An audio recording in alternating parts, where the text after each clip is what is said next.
गेली कुठं सांग ना, तुझ्या घरी मी आलो ग तुला भेटायला. सोडून गेली तू माझी आई मला, ये ना ग परत घरी. काहून सोडून गेली सांग ना आई ग. मी तुझ्याकडे आलो भेटाया तुला ग.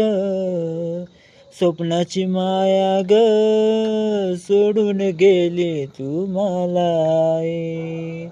तुझ्याकडं येतो मी मायानी सोडली साथ. कोणी देईन मला साथ, ना बहीण भाऊच साथ. येतो मी तुला भेटायला आई ग. सांग ना गेली कुठं आई.